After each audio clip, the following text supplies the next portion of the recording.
Thanks for joining us and welcome to tonight's webinar, Farming for Federal Dollars, How the Farm Bill Supports Pennsylvania Communities.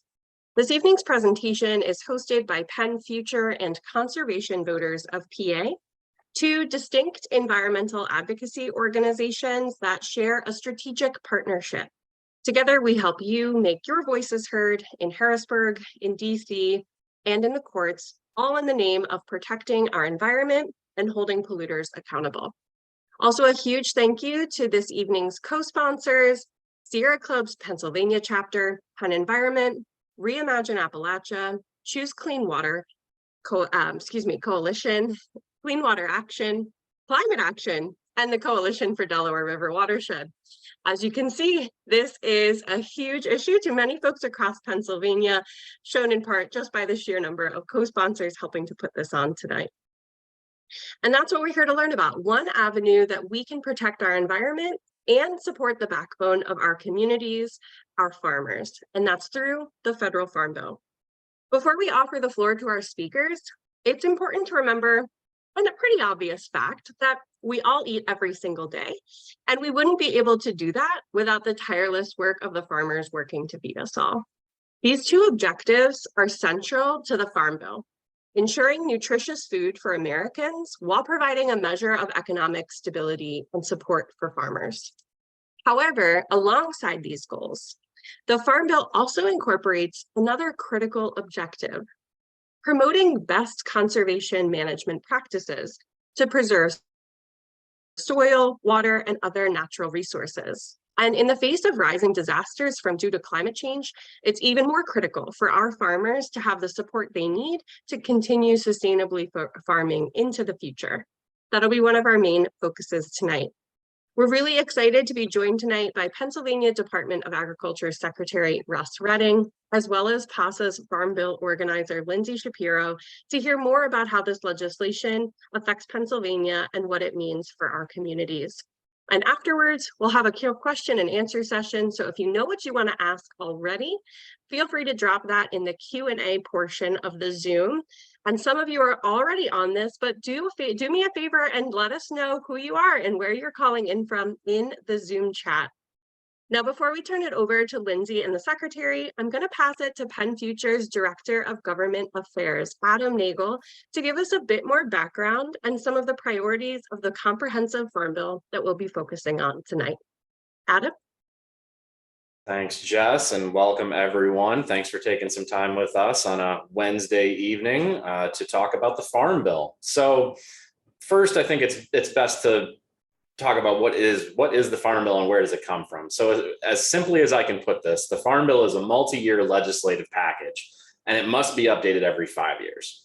We can trace the origins of what we now refer to as the Farm Bill back to President Franklin Delano Roosevelt and the New Deal in the 1930s. At that time, the original goals for what we now call the Farm Bill were keep food prices fair for farmers and consumers, ensure an adequate food supply, and protect and sustain the country's natural resources.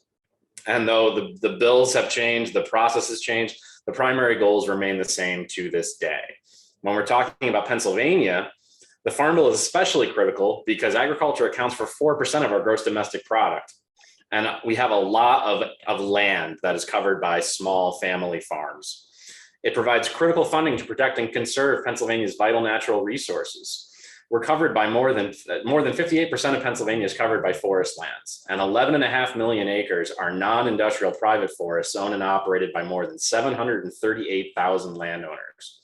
Protecting our forests is critical to reduce pollution to our rivers and streams, provide benefits to wildlife, reduce greenhouse gas emissions, and make streams more resilient to the impacts of extreme weather.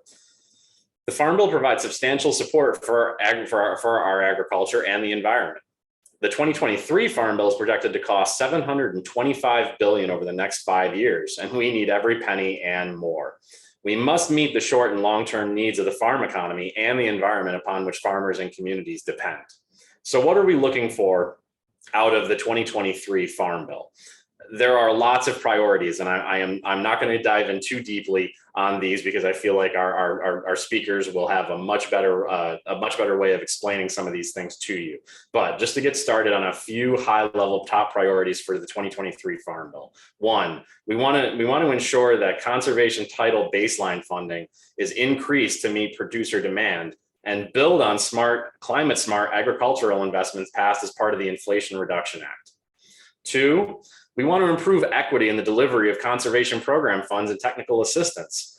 We want to make equity and reparative justice a focus of the Farm Bill, especially by ensuring that farmers of color, new farmers, and others who have been historically excluded can access Farm Bill programs.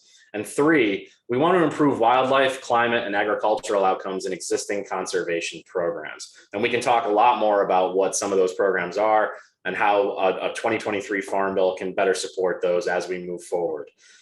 With that, though, I am going to turn it over to Lindsay Shapiro with PASA Sustainable Agriculture to talk more about the Farm Bill. Thanks so much, Adam. Yeah, excited to be here today. Again, Lindsay Shapiro with PASA Sustainable Agriculture. I am the Farm Bill campaign organizer, but I also operate a diversified veggie farm in Berks County, PA. So I'm going to spend the first part of my chat today talking a little bit about that part of my work. So I'm going to try to share my screen and manage the slideshow while also talking. I'm not great at doing multiple things at the same time. So if I have to abandon the slideshow, please bear with me. Let's see. Okay. So can folks see my screen? I know there's like a bookmarks toolbar probably that folks can also see, but I'm not going to get too hung up on that. So this is a picture of actually the farm that we are on now. We recently moved farms after farming on leased land for 11 years and purchased what will hopefully be our forever farm. And that's a picture of one of our fields there. So at Root Mass Farm, we try to respect the health of the soil, the health of the plants, and the health of the people who work the land, which is me and my husband and the employees that we are lucky enough to work with. We aim to nourish a thriving farm ecosystem full of insects, birds, fungus, microscopic stuff, and even weeds. Diversity is really the cornerstone of any sustainable system. So we try to grow a really wide range of crops, as you can see in that first picture. But as we'll discuss later, diversity can also be a liability when trying to access USDA programs. We use compost. Let's see, I think I have a picture of that somewhere. Here's my husband spreading some compost on our new farm. Organic fertilizers and cover crops to build fertility in our soil. We use radishes and broadforks to improve drainage. We use a lot of silage tarps and row covers, which you can see in this picture here. All different ways to try to achieve the goals of building healthy soils and avoiding any sorts of chemical inputs that are going to disrupt the natural systems on our farm. We use our mussels and shuffle hose to knock back weeds, and we rely on spiders, ladybugs, and a lot of floating row cover to do our pest management. So before I started this position at PASA as Farm Bill campaign organizer, my understanding of Farm Bill programs really started and ended with high tunnels. But the more I researched the bill, the more touch points I started to unearth. So I have an FSA microloan that I got back in 2014 to purchase equipment and a jointly financed mortgage that helped us actually move from that leased land to our home farm. And we have revenue from SNAP benefits, at farmers market SNAP incentives, senior FMMP. And yes, we also have a high tunnel through EQIP. Here's a picture of our farm stand. And here's a picture of my kiddos after we bought that new farm. So I'm gonna go ahead and stop sharing. Just wanted to give you a little taste of yeah, where I'm coming from. Let me just pull up my notes again. Thank you for bearing with me. So, and then of course there are all the parts of the Farm Bill that support farmers through cooperative agreements with nonprofit organizations and state and agencies like the PA Grazing Lands Coalition Mentorship Program or NRCS SIG grants. The more I learned about the Farm Bill, the more I realized the breadth of opportunities it holds for small farms like mine. And my work also inspired me to apply for the Conservation Stewardship Program, which is one of the two kind of premier working lands programs that exist under the Farm Bill. And that process has been a really interesting journey to see how this program that should be supporting farms like mine and farms like the one I'm actually at today. I'm at a Healthy Harvest farm in the State College area. To do the conservation work that we are committed to doing and have been doing for a very long time, but don't necessarily have access to programs that weren't designed with operations like ours in mind. And so as I connected with farmers around the subject of the Farm Bill, I began to realize that many farmers in PASA's network think monocultures and manure storage when they think about the Farm Bill, especially for farmers of color and other growers who have been historically underserved by the USDA. Getting involved in Farm Bill advocacy didn't feel like something that would have much impact on their lives. So my prerogative has been threefold. I've been trying to gain a better understanding of which programs are really helpful to the small and mid-sized producers PASA serves. I'm trying to fight to improve those programs through funding increases and greater accessibility, and also to advocate for new programs to fill the gaps. And just to back up a little bit, for folks that aren't familiar with PASA Sustainable Agriculture, we are a farmer center organization that does on-farm research projects, apprenticeship programs, farmer-to-farmer learning opportunities. And we really center working farms as the core of what we do. And so our policy work is, just a continuation of that. The needs of the farmers in our network really guide how we, pursue the work that we're doing with the Farm Bill. So what could this Farm Bill look like that serves the farmers that PASA works with? So the working lands programs are EQIP and CSP are an incredible resource, but there are a lot of farmers that don't know how to tap into those programs and don't find the types of projects that they cover very applicable to their operations. So we want to increase baseline funding for working lands conservation programs, but also reform these programs to work better for small and mid-sized sustainable farms. Prioritize projects that advance soil health and climate resilience, increase the NRCS portion of cost share, increase minimum payment amounts in CSP. There are all these different tweaks and improvements and reforms to these programs that can really take the really good work that they already do and expand it to an even broader network of sustainable farms in the Commonwealth and across the country.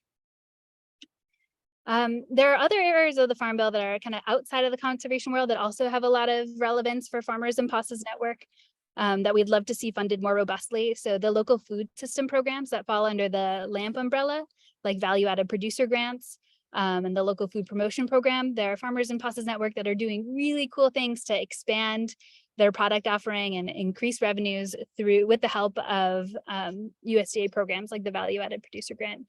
So making those programs more accessible through turnkey applications and lower match requirements could go a long way in terms of really enhancing the impact that those dollars can make. And of course, there are gaps too in what the Farm Bill can do. Land access is a gap that we hear a lot about from farmers in our network, but also things like PFAS contamination and farm worker rights. There are parts of the Farm Bill that aren't currently in statute that I think could do a lot to really benefit the small and mid-sized farmers that PASA works with. And so I'm excited to hear your questions and hear what your Farm Bill dreams are. And I'm especially excited to hear from the Secretary today. So I'm going to go ahead and pass it back over to Katie. Thank you so much, Lizzie. Love hearing the perspective of farmer. Thank you so much. So I'm Katie Bloom. I'm the Political and Legislative Director for Conservation Voters of Pennsylvania. We're going to get to Q&A here in a little while, but first and foremost, I want to introduce everyone here to Pennsylvania Department of Agriculture Secretary Russell Redding, unanimously confirmed to serve as our Secretary of Agriculture here in Pennsylvania. Got his start under Governor Tom Wolf. He's in his third term here. He's a former dean of the School of Agriculture and Environmental Sciences at Delaware Valley University. He has spent a lot of time working on Capitol Hill as an agriculture policy advisor to former U.S. Senator Harris Wofford, has served for many years in the Pennsylvania Department of Agriculture. third term, fourth term. Actually, I think you're in your fourth term.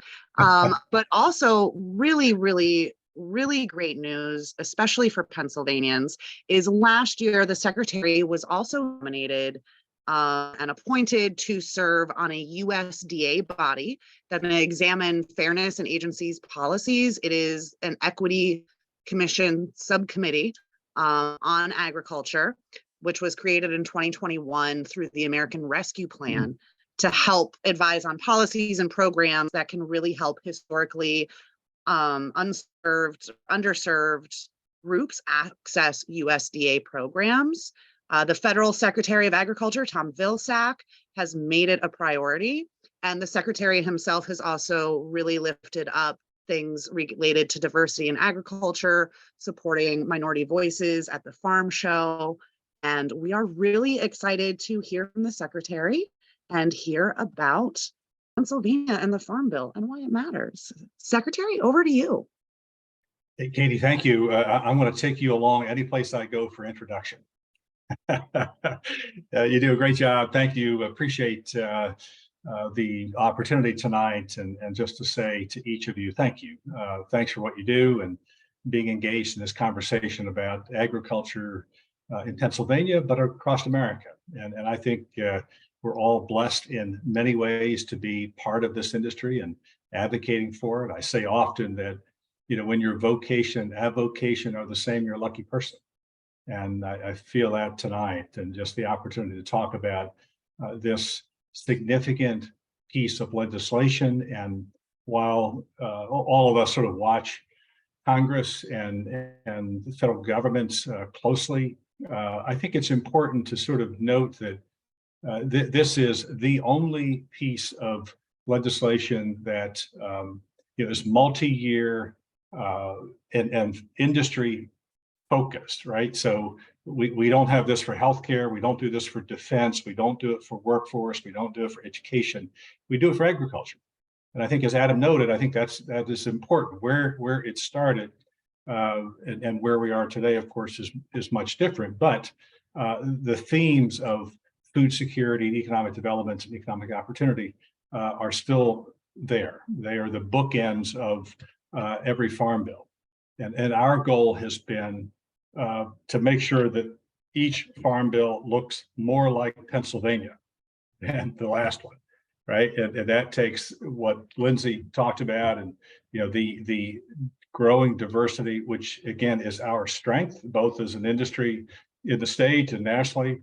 I believe in making sure that our farm policy, that's what the Farm Bill is, it's the national farm policy of what is going to guide the industry and our food system for the next 5 years. So this is the moment. This is the moment. It is the battle for the best ideas. And our hope is that Congress will rise to that occasion. We do have the chair of the House Agricultural Committee, which is G.T. Thompson, Congressman Thompson.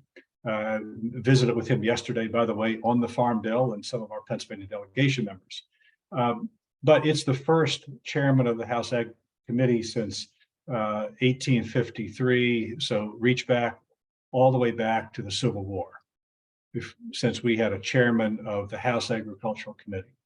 That is another conversation, right? How did it take that long to get a chair?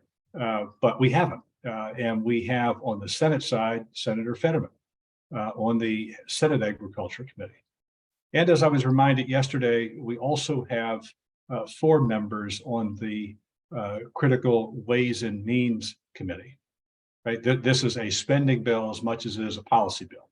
So ultimately, you're going to need money to do that. So having Ways and Means members, and 4 from Pennsylvania, to include Dwight Evans, who many of you know is a great champion for food system and fresh food finance. And when he was in the legislature in Pennsylvania, a great advocate for us. And I couldn't think of a better way to cap off yesterday's visits on Capitol Hill than to spend time with Congressman Evans. I mean, he just sort of brings it home, puts it into focus for us, and in a way, removes some of the tension I always feel around the Farm Bill, because you've got so much that is packed into this by program and by expectation, right? And it's not easy. I mean, I think the biggest challenge that Congressman Thompson has is managing the expectations about how do you do all the things that are expected to be done inside the 12 titles of the Farm Bill. But that is their task. What we have positioned the Department of Agriculture and the Superior Administration to do is to be helpful. We know what works. We know what our needs are. Katie, you mentioned the state farm bill. It's the only state level farm bill in the nation. And what we have said to our delegation is look at it, because I think there are some things inside of the farm bill that was designed specifically to close gaps, but it was also put there to recognize that there are things that we need to do and can supplement and augment what our federal resources are and federal programs. And I think that's important because you can't do everything, but it's also an opportunity for states to step up and do their own farm bills. And I think that's the beauty of what Pennsylvania has done. And we're pleased that as soon as we get this budget done, we hope soon, it'll be the 5th year that the state farm bill has been funded. And that's $120 million of new money and new investment in agriculture in Pennsylvania. That has not happened anywhere else in our nation. So I'm proud of that, and to see the bipartisan support in our legislature, I think is a good message and a good guide for Congress, right? There are things that are bipartisan. I think nothing more important than food, and the environment, and the economy, and people. And all of that is blended inside of the Farm Bill. We have worked extensively over the last year to look at the Farm Bill. We knew the current one is expiring at the end of 23. We wanted to be ready for that. And we've gone through, title by title, program by program, and looked at changes. Those things that work, keep them. Those things we can improve, what are they? And to Lindsay's point, there are things that are huge gaps, right? There are gaps inside of this, and recognizable gaps that we want to see addressed. So we're looking forward to this conversation about the Farm Bill and this moment. We are hopeful that Congress can come together and do a new Farm Bill without extending the existing one. That is no small task, as we know. But at the same time, I think some of the additional funding that has come by the IRA and supplemental funding and leadership by Secretary Vilsack and the Biden-Harris administration, I think are also good guides. And they are things that we should grab hold of and bring them into the Farm Bill, both in the program side, but also the statute, and recognize that there's a need to enhance the conservation funding, recognize we've got a climate issue that can no longer deny. And to be honest about it, from an agricultural standpoint, there is no industry or sector or people that are more dependent on the climate than agriculture, right? We have a very intimate relationship with the climate. It's what we do. We manage carbon. So how do we address that inside this Farm Bill? I think is part of the story and the storyline, notwithstanding some of the challenges, I think, inside Congress of revealing where the intersections between our conservation work, our food policy work, and many other things fit. And just on the climate piece, and I'll digress for a moment, one of the things that we have expressed to the PA delegation and others is that when we look at climate, to not think about it in the context of one dimension, right? It's a climate and the climate and, food production, climate and health, climate and rural development, climate and conservation, climate and I just keep underscoring the and piece because just as folks don't always appreciate what the Farm Bill is and what it's designed to do, they don't understand the contextual pieces of what it is that we do inside agriculture and how it addresses some of the most important issues of our time, right? One of those being climate. You can do that not simply by a title, not simply by another program, but having a recognition that the climate is part and parcel to production. It is part and parcel to health. And if you recognize that linkage, then you have a different perspective about what the program is capable of doing, right? And it doesn't always take a change in the program pieces. I say that because folks are hung up on where climate fits as an area of interest or focus inside the Farm Bill. I think it's actually fairly easy to address by simply recognizing it's an and having that and sort of show up in the appropriate titles is part of this work that we're doing here this year with you. Just to back up for a moment, and Adam touched on the genesis of the Farm Bill. When you think about the Farm Bill, think about the pie chart, right? And this is important because of where expenditures occur. That pie chart, 80% roughly of that pie chart is nutrition, right? It is about food. The others are crop insurance, commodities, conservation, and other. Those other four categories are 20%, right? So all of the things that we want to do, from conservation to food access, to equity, to diversity, to risk management, make your list of things, are in the 20%. And depending on the specific area, they're inside some subset of the 20%. And that's the discussion that we're having. The question is, what are you starting with in terms of the 100%? And to your point, Katie, whether those dollars include things like, the IRA funds that were there for very specifically for climate mitigation measures and some of that conservation work, are they included or not? And that is a real-time debate with Congress to what extent some of the programs that the administration has rolled out in the last year become part of the Farm Bill. Again, a piece of the conversation, but trying to keep everybody focused on what it is that we need.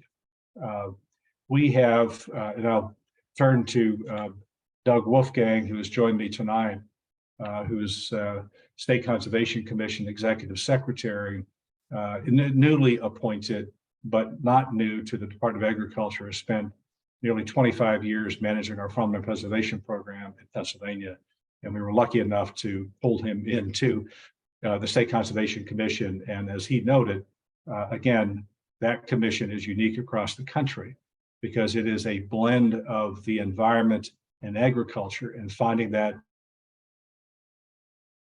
equilibrium between those two is what you and I and everybody on the screen tonight tries to do, right? That is not easy to do, by the way, but that is the goal of the State Conservation Commission, and Doug does that incredibly well. Yeah, he can talk more about the specifics of the conservation title. But we have been working at this and believe strongly, just to Lindsay's point, that this Farm Bill needs to reflect the diversity of agriculture across the nation. It needs to recognize the diversity of who is feeding us. And there are things that we learned and since the last Farm Bill as a result of COVID. And there are a lot of COVID experiences that we have captured that are included in the recommendations that we put forth, particularly in the nutrition title. And that nutrition title is important. It's the 80%, that's the SNAP piece of it. From a personal standpoint, and this isn't our policy per se, but I think just for all of us to be thinking about long-term, is that we can do better if we find ways to link local food production and sourcing to the nutrition needs of society, right? And not simply by SNAP. It is convenient, we get it, we understand why we do what we do, but we think we can do better. And just to keep planting this seed that we understand the co-equal goals of the Farm Bill. We do need to feed people. That is paramount. And we also need to be aware of the economics of this business and how we do what we do. And we think there's an opportunity to further link both of those and not treat them simply as titles. That is something we want to continue to work at. In addition to that, we have noted inside the nutrition um, title, the need to close some of the gaps in food access that was revealed to us. We knew they were there. They simply were highlighted, I think, during COVID. And there are things like the fresh food financing, and why I mentioned Congressman Dwight Evans. He was the architect of that in Pennsylvania. And we think that's a really great model for the nation, is that fresh food financing, building capacity, building infrastructure, linking it to the food system, recognizing that you have amazing producers with product that they need to sell. They're also very charitable, by the way. But we also want to recognize the business of agriculture. And you can do that at the same time of feed people healthy products. So there are linkages inside of this farm bill, and not just cleanly defined by title. So that is a top theme for us. We also want to make sure that we address the issues of equity. And I'm pleased that you mentioned my role in the Equity Commission and the subcommittee, agriculture subcommittee. I do believe strongly that there are improvements that the administration is making, but we need to do better. There's so many concerns that have been historical in the access. That's before you add any of the programmatic and diversity access issues, just in basic access. And everybody here thinks they're normal, right? We think that our access points at the Farm Service Agency and where we get our service for USDA funding and program support is universal across the country. And I can tell you it's not.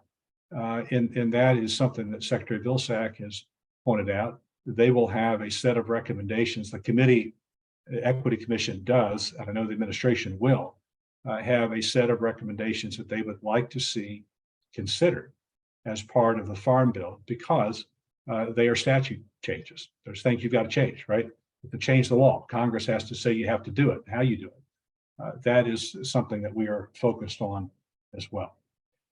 So to delve just a little bit in, Doug, if you're with us here, if you don't mind, just on the conservation title, because it's one that we probably, in addition to nutrition, I would say, we have spent considerable time looking at, refining. Some of it, I think Lindsay mentioned tweaks. Yeah, some of it is tweaks, right? They're definitional issues. There are others that are more substantive about how the use of the funds, the matching requirements to access funds, the process to access those funds. There are improvements that can be made. So, Doug, if you're there, Sure. If you want to just touch briefly on some of the highlights of the conservation title, that could be helpful for the team to hear that. So, thank you. Yeah, thank you, Secretary. Welcome, everyone. It's a pleasure to be here. But like the Secretary said, the State Conservation Commission works under joint authority of agriculture and DEP, and we try to find that equilibrium between agriculture and the environment. And of course, those are some of the biggest issues of our time as we look at climate change, food security, water quality, and land use. Each big issues that we're dealing with, and the conservation title of the Farm Bill is such a huge component of enhancing the work that we're doing in Pennsylvania in all of those areas. Just real briefly, and Katie, you had mentioned your advocacy for two very important areas, so I feel the need to thank you for that work. One being your work with ACAP, provided under the Clean Streams Fund in this most recent budget. ACAP stands for the Agricultural Conservation Assistance Program, a generational opportunity for farmers here in Pennsylvania through the Clean Streams Fund. It was passed into law a year ago, providing $154 million for best management practices on farms. So we're in a really good place with all of those funds committed to county conservation districts across the state. Shovels are hitting the ground on projects across the state, structural projects that require engineering, but also what we call, green practices that improve soil health specifically, and are helping farmers implement cover crops and riparian buffers, and giving them the tools that they need to make farms more sustainable and productive for future generations. very exciting time to be working in conservation. The second thing you mentioned, Katie, is growing greener. So obviously that's been a lifeblood of very much of what we do in the state with conservation and land preservation. I think of farmland preservation and how that growing greener really boosted our efforts over the years in helping to protect prime farmland across the state, which we know is being lost. So real quickly, just to touch on the Farm Bill priorities, with that ACAP, we're recognizing that funds are being spent and that the need far exceeds the available funds. We know that EQIP funding will increase in CSP, we've heard anyway, but we're encouraging continued funding for the Chesapeake Bay States Partnership Initiative. A lot of what inspired the momentum with ACAP was the need to for Pennsylvania farmers to meet their obligations under the WIP. Obviously, Pennsylvania is under an enormous pressure to reach those goals. And I think we carry a disproportionately high amount of that pressure due to the nature of agriculture here compared to the other Bay states. So we need to continue robust funding for best management practices for farmers through the Chesapeake Bay Partnership Initiative, something that we're really hoping is a reality in the Farm Bill. And then with that as well is the need for technical assistance through USDA's NRCS. And that need, I know, really relates to all types of farm operations. Lindsay, you had talked about your operation and the work you do with organic farming. I know there's need for technical assistance there, as you mentioned, with CSP not being able to access those dollars, but also the need for technical assistance from NRCS to help with organic and sustainable type operations as well. So technical assistance to design and implement the practices that are being funded through ACAP has been the single biggest risk factor in getting those funds spent. We feel it's a problem nationwide, not just in Pennsylvania, but we would encourage increase in funding for technical assistance to help build the next generation of conservationists across the nation. And then third, one of the priorities we have is for a federal program for soil health. We're appointing a board, the Sustainable Agriculture Board, in the Department of Agriculture through the State Conservation Commission, a law that's been around for a quarter of a century that we're now activating, which will allow us to give grants for sustainable type farming practices that improve soil health. And of course, soil health is that one element that links together water quality, farm viability, climate, all of these discussions in a way that we can all agree is important. So I think that will be messaging for soil health is something that will help carry that in the Farm Bill. Looking to establish a state program through the Sustainable Ag Board that we're appointing to give grants for projects that include cover crops, no-tills, on no-till practices, on-farm energy, innovative conservation practices, organic practices, and support system changes from conventional to other more sustainable practices. So keeping that on our radar as well. And then just real quickly talk about farmland preservation, if I could, and ACEP, the Ag Conservation Easement Program, and the Regional Conservation Partnership Programs, two that we've participated in very extensively over the years. And, streamlining those processes and making it easier for entities like Pennsylvania and like land trust organizations to actually access those funds. Every program is tailored different. We all know that farming and agriculture and conservation issues in Pennsylvania are different than they are in Nevada and California. So I think that there needs to be a recognition of that and a streamlining of those processes and programs that defer to what our deed terms would be and the conditions that a farmer would agree to in Pennsylvania without having to compromise. So that would be another area of priority for us as well. But just so much momentum and so much good work going on in conservation right now that it's just, it's so important for us to all be at the table having these discussions. And we really are glad for the opportunity to be here this evening. Thank you, Doug. So much. Yeah. Thank you. Yeah. We're a little bit over time. Are you guys okay moving to some questions and answers? Or is there anything else you wanted to throw out? We'll take your lead. I just would make the point that while there are 12 titles, we see linkages between them each, right? You can't have the commodity programs without the conservation. You can't have the food programs without, right? And sometimes that is not always recognized or expressed. And we think that everything from rural development and what we do in rural communities is linked to, to how do you attract people to rural communities? How do you provide farm worker housing? These are things that are inside the Farm Bill, I think, opportunities. I mentioned miscellaneous, and just to sort of stop there then, is to say that inside the miscellaneous, we've brought up this issue of workforce. And it's the single most important issue, but there's no title in the Farm Bill for workforce. And there's a reason for that because of committee jurisdiction. But we do believe that there are some things that Congress can do in this Farm Bill, and we've expressed them. There are things we can do about how do you inspire a new generation to sort of come into agriculture? How do you support farm transitions? How do you address issues of land access? They may not have the title of workforce, but we all know at the end of the day, how do you present opportunity for folks to make the transition into, around, and out of, in some cases, is a really important part of the conversation of sustainability. So we think that's an area that we can talk more about. But yeah, Katie, thank you. Hey, if our participants want to stay on longer for longer Q&A, I'm okay with that.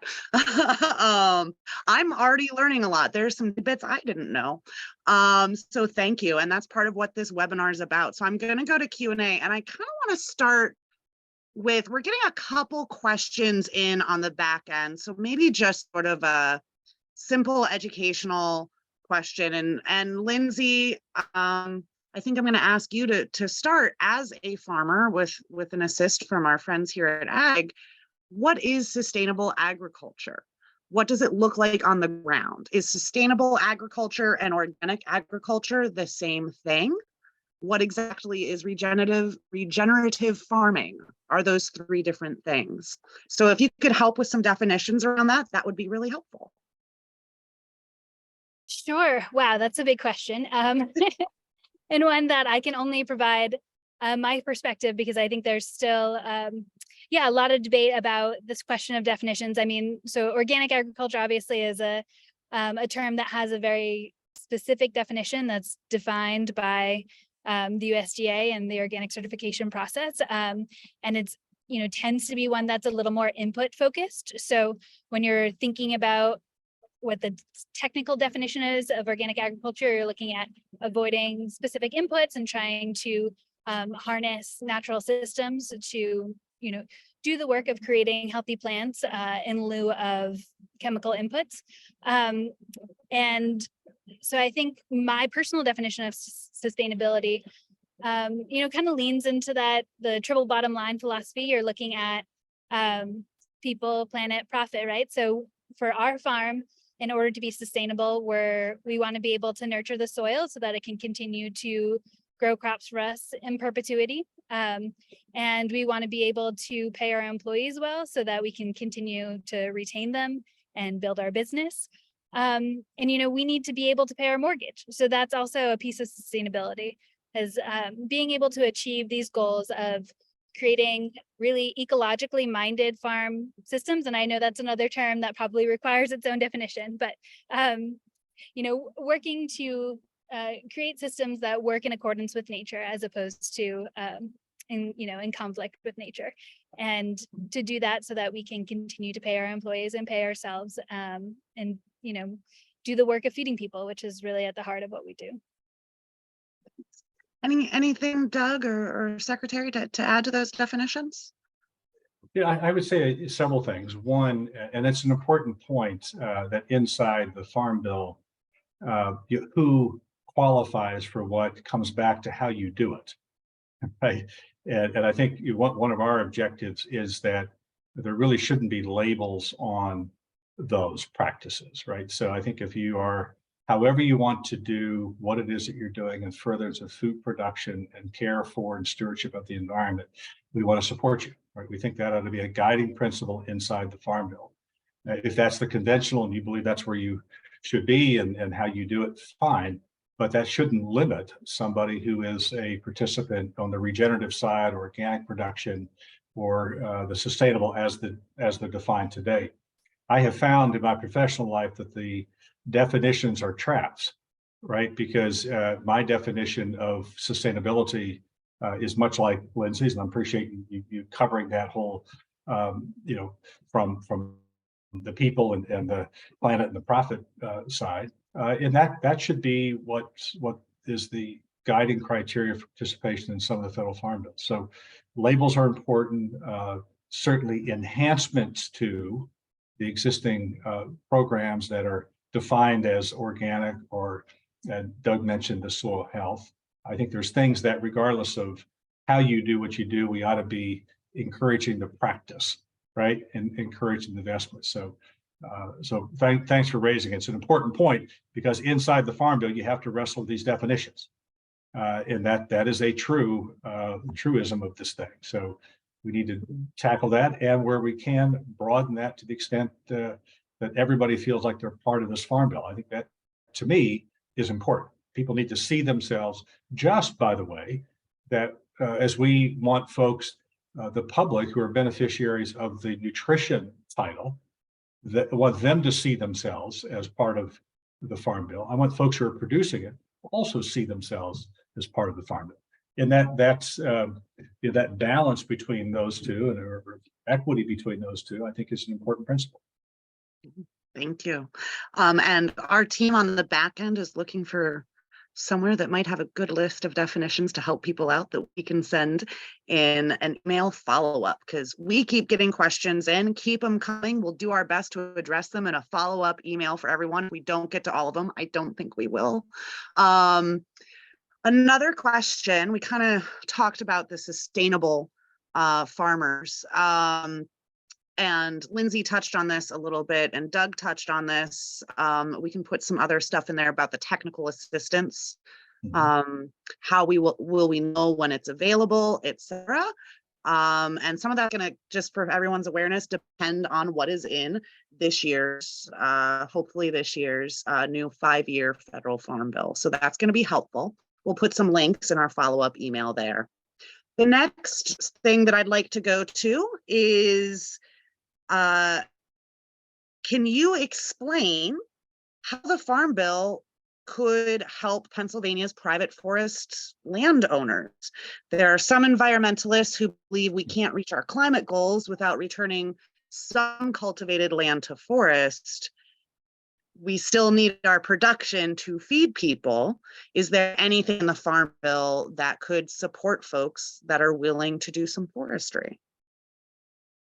Yeah, a great question. And when your name is Penn's Woods, this is a really important part of the Farm Bill. It's one that's not always sort of recognized. It has its own title. So I would encourage folks to go online and look at what all is inside that title. But yes, there are resources there. And by the way, one of the recommendations, several inside forestry actually, there are programmatic, the programmatic pieces, but they're not funded, right? Or at least funded sufficiently. And I would just point that out, that in some cases in the Farm Bill, we have really good programs. There are things that we've all wished for, but there's no money.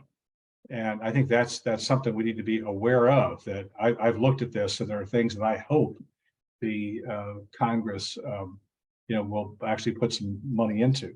One of those deals with the forest action plans that are required under the Farm Bill.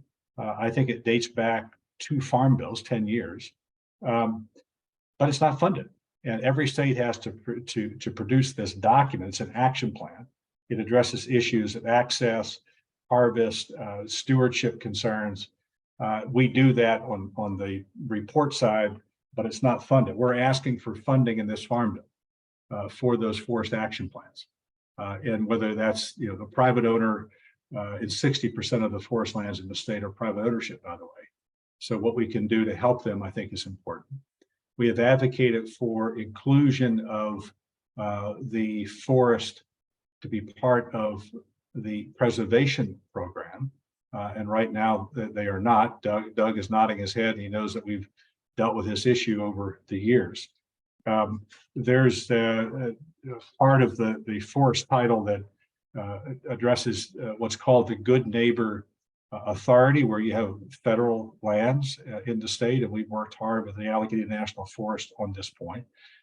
in the easement I mentioned, but also some restoration resources to help private landowners as well. So there's a lot inside the forest title.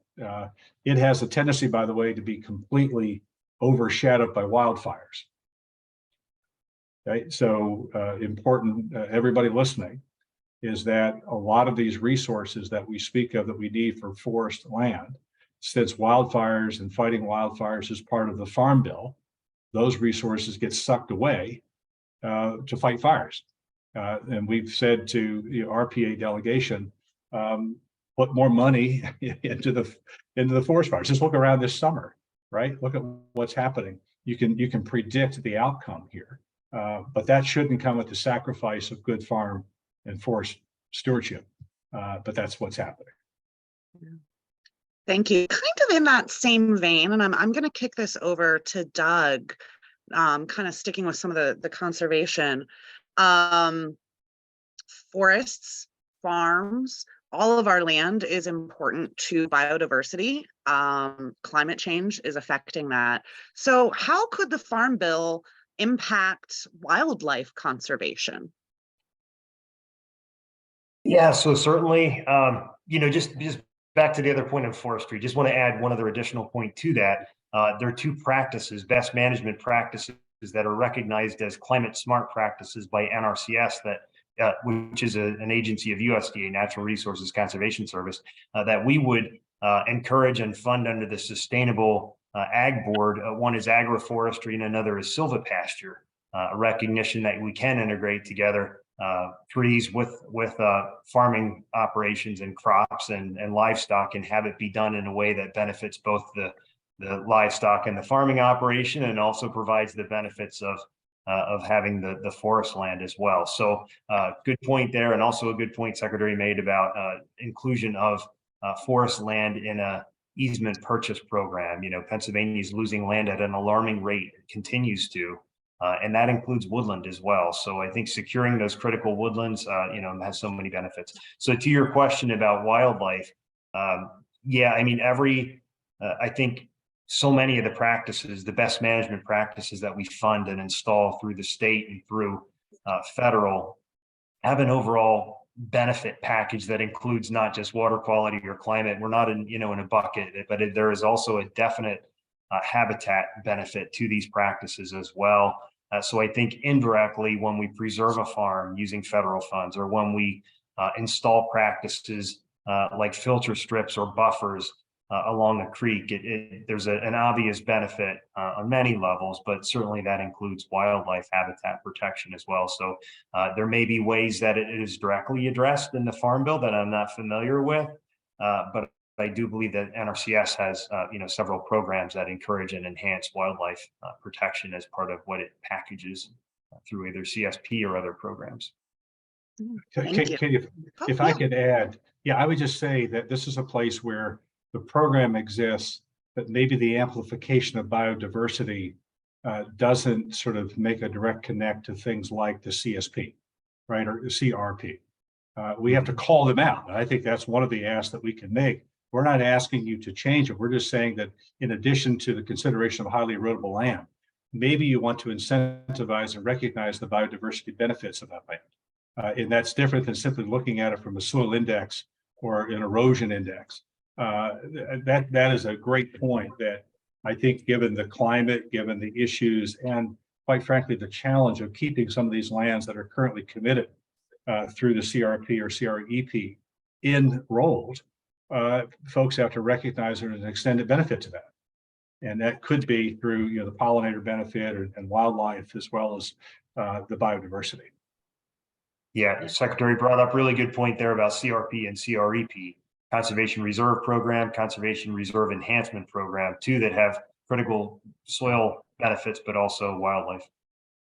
Wow, thanks. And can those programs, I'm going to try to combine a question here because we're kind of on this track. Can those programs, those provisions help incentivize the conservation of agricultural wetlands? There's a program specifically that's the Wetland Reserve Program, which is offered by USDA's Natural Resources Conservation Service. that specifically targets wetlands for protection. In fact, I think the proposal or some of the funding, the IRA funding, is going specifically toward wetland protections. That was one of the priority areas of NRCS. Good question. Yeah. Lindsay, to continue along this vein, and we're just going to have about like 3 more questions. We'll go a little bit over time. I'm sorry, participants, but we still have healthy attendance. Thank you. Lindsay, what are some of, how can, I'm getting jumbled. It's the end of a long day.